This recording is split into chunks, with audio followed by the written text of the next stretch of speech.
Donc on m'a demandé de faire une vidéo sur les pensées, comment agir sur ses pensées.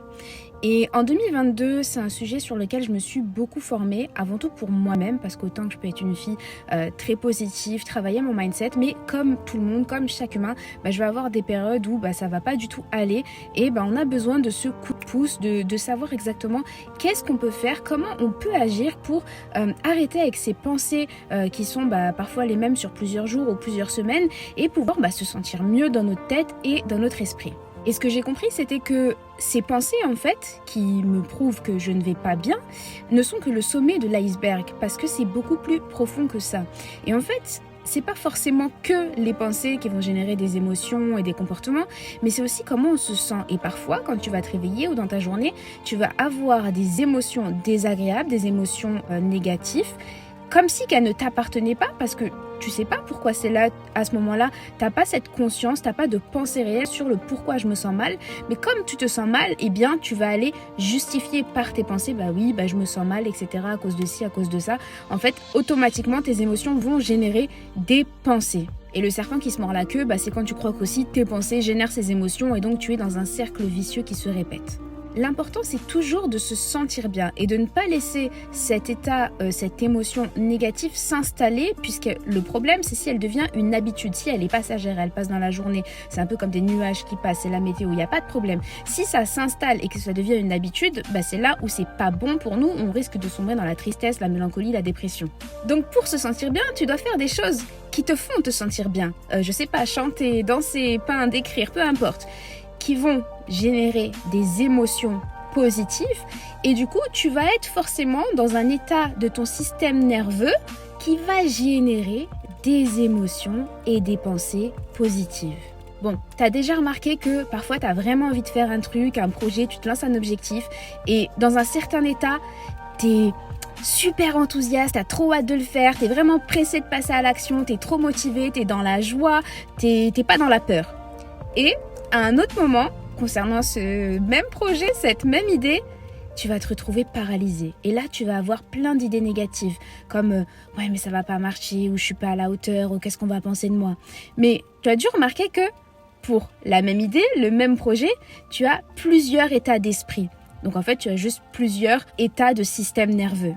Et donc de ce que j'ai appris, le système nerveux est là pour nous protéger, pour qu'on puisse être en vie. Donc s'il juge que telle chose est un danger pour nous, il va nous faire fuir, nous mettre en retrait ou bien combattre cette chose. La méthode que j'utilise pour m'assurer de sortir de ces bulles négatives quand elles sont là et de pouvoir maintenir un certain état où je me sens bien et donc je suis motivée, je suis dans l'espoir, je suis dans l'action, je suis positive, ce que je fais, c'est un truc tout simple. Je fais attention à l'histoire que je me raconte. Quand ces émotions, elles arrivent en moi, je me dis non, elles ne m'appartiennent pas. Qu'est-ce qu'elles me veulent? Pourquoi elles sont là?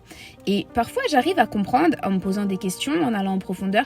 Elles sont là parce que j'ai vécu telle chose il y a 10 ans. Et puis, forcément, notre système nerveux, il a une mémoire et donc il a l'impression que ce que tu es en train de vivre là, c'est similaire à ce que tu as vécu autrefois et il te dit attention, danger.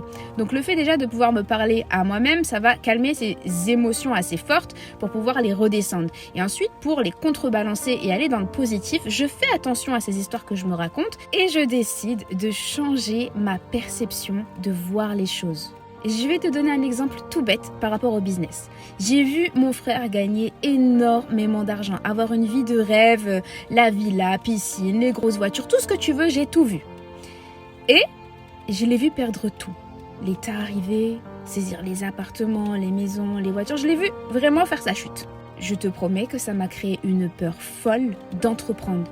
Une peur folle de l'administratif lié à l'entrepreneuriat et donc une peur aussi de gagner beaucoup d'argent parce que au fond de moi, il y a une croyance qui s'est installée qui est attention, si tu gagnes trop d'argent, tu vas tout perdre.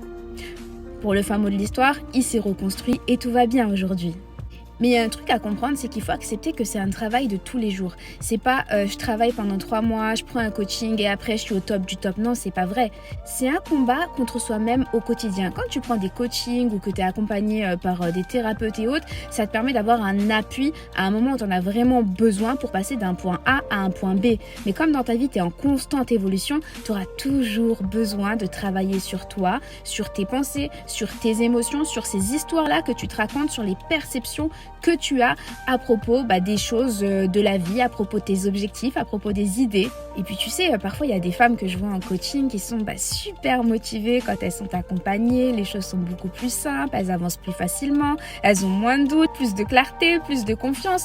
Mais il faut les voir après l'accompagnement. Parfois, j'ai des nouvelles de certaines et tout va bien.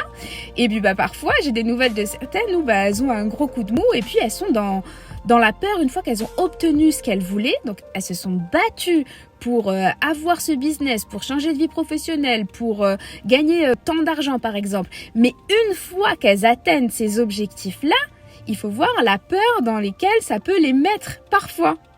Donc et pour finir cette vidéo, en résumé, c'est vraiment normal de passer d'un état parfois de joie, d'enthousiasme, de passage à l'action et puis à un autre moment de peur, de frustration, d'avoir envie de fuir ou d'avoir envie de combattre à tout prix et d'en faire beaucoup trop dans ce projet. Donc il faut comprendre simplement qu'on change d'état de système nerveux et que c'est lui en fait qui va générer ces émotions dans notre corps et les pensées qu'on a aussi dans notre mental.